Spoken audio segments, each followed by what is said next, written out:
at the NFL draft, but it looks like he doesn't want to wait that long. Take a listen. Draw one card out for me. You can flip it over, that's fine. I'm ready to draw. That's your imagination going over time, and it's upside down, so that shows that you're not worrying so much, okay? So you're starting to feel like you got things under control in your life, and you're feeling better, so things are starting to come together. So that's a good thing. Eventually somebody had to grow up around here. Yeah, that's right, yeah. And it looks like your mom's your biggest fan. Okay, so are you right-handed? Yes, ma'am. Let me see your right hand here. Okay. Well, he's got a nice long lifeline, so you're going to be around for a long time. And I lived till I'm about 120. Oh, probably. Yeah. You're also good at talking to people. You're good with the media, so you'd be a good PR person. See if anything pops out. Who is it? Arizona Cardinals.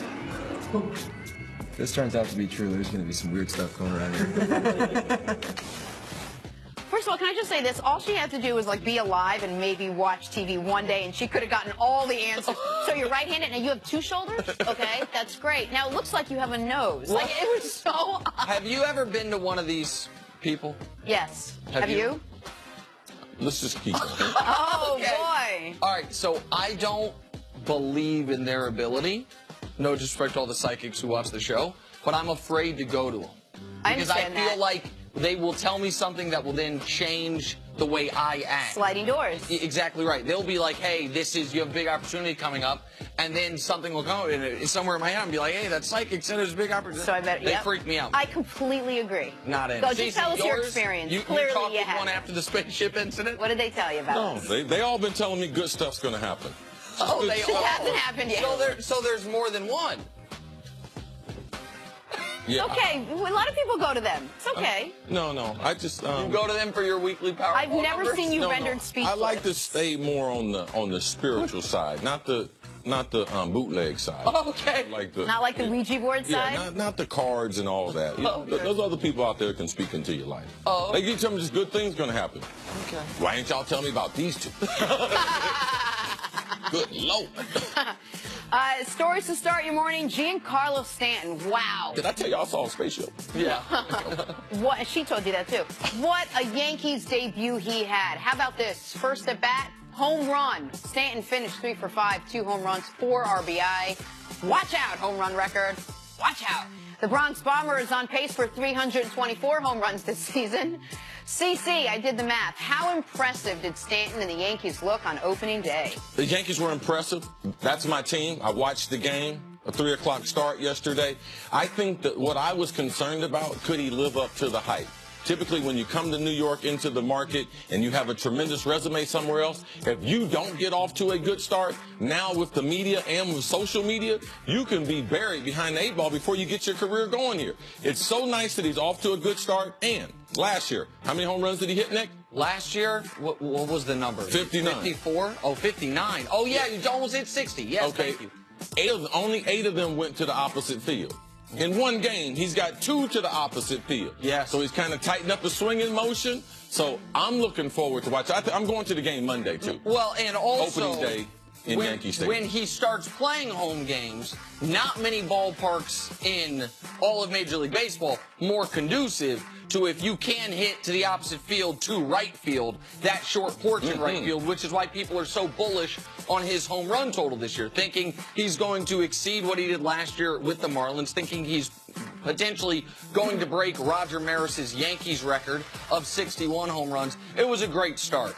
I don't want to put Giancarlo in a position where a 50 home run year would be a disappointment. So I don't want to. That would be a great year. It would be an unbelievable year in the post-steroid era. This was a great start. And that middle of the lineup is going to look really good for Judge me. Stanton Sanchez, man. How about that? Moving on to the NBA, according to a report, Jason Kidd, Steve Nash, and Grant Hill were told they've been voted into the 2018 Basketball Hall of Fame. I hope someone told them that, not just me giving the news. Still no report on whether or not Ray Allen and Chris Webber will be joining them. So the full class will be officially revealed Saturday from the Final Four. Nick Wright, if you had a vote, who's making the 2018? Listen, those 3 guys that made it absolutely should make it. And when you consider the fact that its full body of work, Chris Webber, when you have to include college as well, yes, Chris Webber has a strong case. But if Ray Allen doesn't make it, that will be a travesty. Like, Ray Allen has meant more to the sport of basketball and had a greater totality of his career than Grant Hill. And Grant Hill, I felt, should have walked into the Hall of Fame. That's not a knock on Grant Hill. So I just hope... No, but Ray Allen had a better career than Grant Hill. A better career and hit the single biggest shot in the history of the sport. The one shot that swung a championship from one team winning it to another team winning it. Like, Ray Allen, by Saturday morning, we need to hear his name on this. He shouldn't have to wait. And don't forget the 25 he used to get, at least in Seattle and Milwaukee. Yes. Yeah, in both places. Absolutely right. Yeah, great class. Anytime you get to the Hall of Fame, it's always who's going to be left out. But you brought a good point. Chris Webber and what he did with the Fab Five, not only what they did as freshmen, making it cool for freshmen, but their overall wardrobe, the way they changed things from an apparel standpoint, him and my boy Jalen Rose, yes, get Webber in there. Absolutely. And a great run Webber had with Sacramento.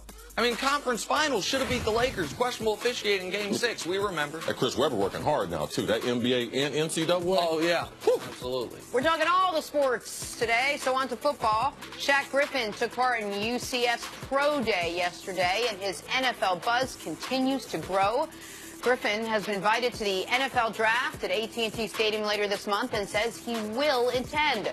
Cece, how inspirational has Griffin's story been this offseason? It's an amazing story. And people forget, too, he's got a brother in the NFL. Yeah. So also the dad, the type of weight training, the type of confidence that he gave him and his brother when they were growing up trying to play football. He designed this weight equipment so he wouldn't feel left out, that he could play football even with his handicap. So, man, just the whole family atmosphere. I know the NFL office is excited to have him to be a part of the great tradition that we call the NFL draft, and to also see him live out his dreams and become an NFL player. And it's his twin brother who plays for the Seahawks, Shaquille Griffin. And so listen, we know how great this story is. The only question now is, how high will he be drafted? He was so off the charts at the Combine.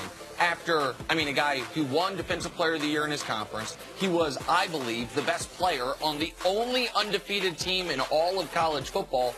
He's going to be a top 100 pick. The question is, will he be a third rounder or a late second rounder? I hope he goes to the draft. I hope this whole thing, one of the biggest stories of day 2 of the draft, should be this kid.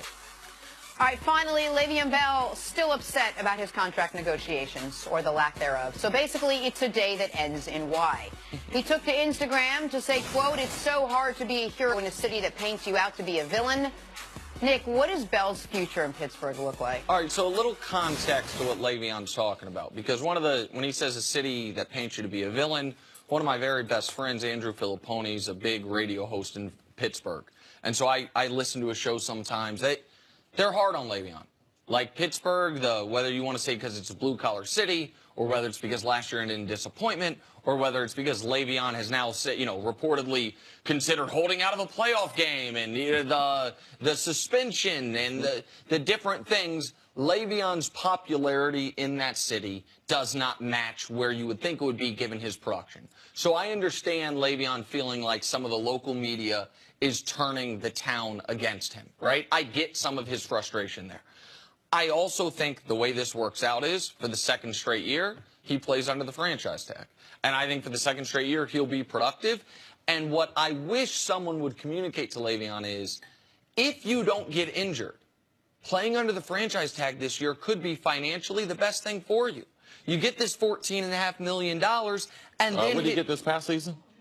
Money-wise, almost $12 million. Okay. Yeah, so it would be about $27 million over 2 years. When the highest paid running back beside him is making $8. Yes. So that's significant. And so I understand why he likes the idea of a long-term deal, because I said if you don't get injured in the NFL, that is a big huge if. It's a big if. But he's not a guy that's dealt, coming off in his career devastating injuries. He's been nicked up, but it's not like he blew his knee out and missed a season. Right. If he gets through this year, it can all work out for him, and he can hit the same way Kirk Cousins did, true free agency as an elite player where you can pick your spot. So I hope he just doesn't sour on the city, because he's in a great organization with a great team around him. Why is this turning into such a messy situation again? Weren't we just in this last year?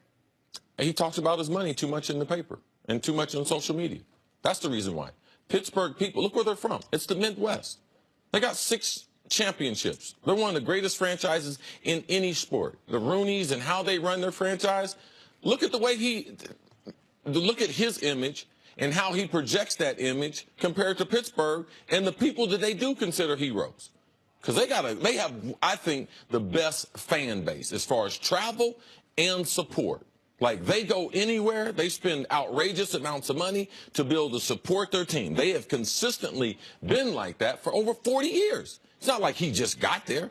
And they have a bunch of heroes there. His image and the amount that he talks about money, and it's as if he's talking bad about the franchise. People in Pittsburgh can't relate to it. People out of jobs and stuff can't relate to. He's complaining about making $11 million. He's complaining about making $14 million. And all these comments, for the most part, they come from him. They don't come from Pittsburgh and their front office. So in Pittsburgh, they like Mike Tomlin. They love the organization. So now you have a player that's trying to isolate himself out and to negotiate his contract for over a year in the paper. You're not going to be popular in Pittsburgh doing that. Your point about talking about his money, I think, is a key one. Because, listen, I don't think athletes are overpaid. I know people like firemen should make more. My dad was a fireman. I would like firemen to make more. But the athletes are not taken from the fireman bucket. Like, they have their own bucket. And if the athletes didn't get the money, the billionaire owners would get the money. I hear a but. So, no. So I don't begrudge any athlete their money. I talk about the salary cap sometimes, but I don't begrudge any athlete their money. But Cece, your point about the more often that you remind the fan how much money you're making, the more alienated a fan can become in any city. Look how much we've talked about his contract. He's been franchised. Why are we talking about it? He signed the franchise. Last year he got $11.5 million. This year he's getting the franchise. Say he's getting $14.5. And he also brings up other people on his team. You know who they do like in Pittsburgh? They like Antonio Brown. Why bring his contract up? I need to be paid as much as him, which has nothing to do with the amount of money that he's making or that he can fetch because he's a running back. He has played it wrong. He's in the Midwest. Understand, be aware of the people that you're around. You can't continually talk about making $14 million like you're poor in Pittsburgh. People are not going to hear that. All right. It is Friday, I'd be and like Odell, Jenna complaining about all the money she make around. Man. you guys are joking. I made $100 off of Nick. Tuition, this, Off that, Nick. oh my goodness. Enough, Steph, guys. racking up that paper. Racks on racks. Two-income family. Good. Homeland checks coming in. Are you joking? Seriously now. It is Friday. Odell Beckham Jr., after a week of will he, won't he be traded, is still a member of the New York Giants. But it reportedly told 2 Rams players that he, quote, wants in on a trade to Los Angeles. Nothing like stoking the fire, Odell. What would it mean to play for the Rams? Well, they got a younger quarterback, they got a young coach, and a locker room full of, I'll call them spirited personalities. Cece, let's kick off this conversation with you. How much stock do you put into this report of Odell saying he would actually like to go play for the Rams? Well, given what Odell in his battles the last year in New York, and also being in Los Angeles with Odell, full disclosure, for a young player, it'd be very tempting now.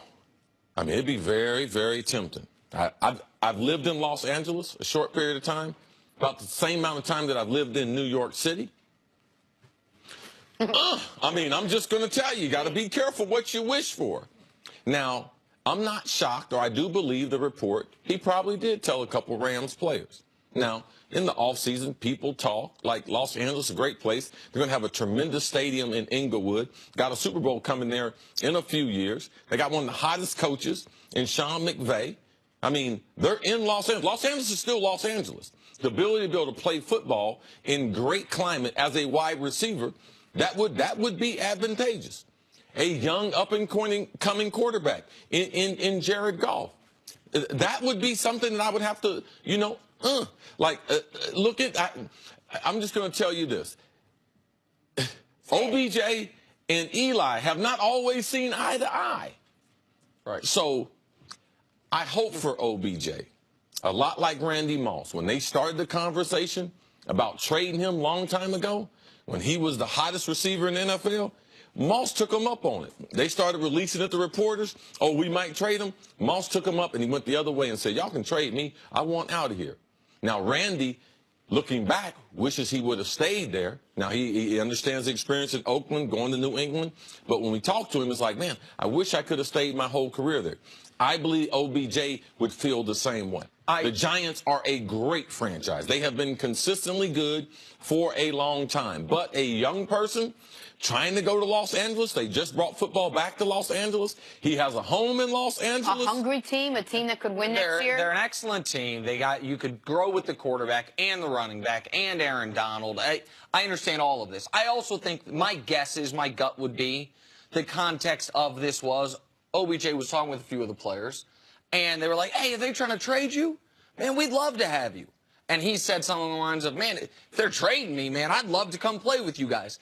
I would believe it's more like that than OBJ directly calling players on the Rams saying, I want to be traded to Los Angeles. But regardless, he's open to it. But That's the point. when you say be careful what you wish for, what people got to recognize is this. The NFL is not the NBA, where you can say, I want to be traded, and here are the destinations. Superstars in the NBA kind of can do that, particularly if they say, I won't sign a new contract. So there's no franchise tag in the NBA. The more Odell opens the door to being traded, maybe he ends up in sunny Los Angeles with Jared Goff and Todd Gurley and Sean McVay and Hollywood and all the markets. And maybe he ends up in Tennessee. Or Jacksonville or Cleveland. And then that is not the lifestyle I think he wants. Even though those are great cities, we love those Sure, but for him, there is only one city, if you take football out of it, there's only one city that can give him as many, if not more, off-field money-making opportunities than New York, and that is Los Angeles. And it's a city, obviously, that now has what looks to be an awesome football team. But it is a little bit of a risky game Odell potentially could be playing. Now, as far as the team, if they were able to get him, ooh-wee. Like, I watched Jared Goff, the Chiefs, my team, just got Sammy Watkins, right? So if you look at Jared Goff's accuracy on deep passes to Sammy Watkins, not great. Where Jared Goff had been very good last year are the routes that I believe Odell is the best in the world at. Those quick slants, run after catch, go make people miss. Like, he would be a dynamic weapon that fits their offense beautifully. But he's not in a position where he can pick his spots here. No, but we have a team that has sort of come up into the conversation. It is the Rams. So just take me down that path. Does he make a good fit for the Rams? Odell's almost a good fit unless you're just going to throw the ball deep. Unless you're going to have, he's not a good fit in Baltimore with Joe Flacco. Flacco, he's a big down-the-field thrower. The underneath intermediate game, you have to go. Odell, you can throw the ball deep, but he's such a good receiver, and he does so many other things so well that you're really not taking advantage of. If you try to put him in an offense that is geared towards someone like Randy Moss, no, you're not going to do that. But, man, imagine if he was in the Pittsurgh offense. He would do the same thing that Antonio was doing. If he was in the Atlanta offense, he has the kind of skill set that most of the teams, especially if you have a good quarterback, he fits into that offense. And there's no doubt he's an amazing and a special football player. Man. If OBJ and LeBron end up in L.A. 6 months after I move from L.A., we're going to have to talk to folks about where this show is filmed. No problem. Lynn and Jen are going to shift you and Dusty back there for a third and a fourth. Awesome. You and Dusty, put y'all in a small box, send y'all back. Bring Broussard in here. We rock this thing for real. He's in the house. Yeah, the Chris's, and the Jenners. First things first, let's do it. Take his face off the billboard. Let's get it popping. Wow, this got dark quick. Can I put mine up there instead? Live your staying. We're excited. All right? Baseball.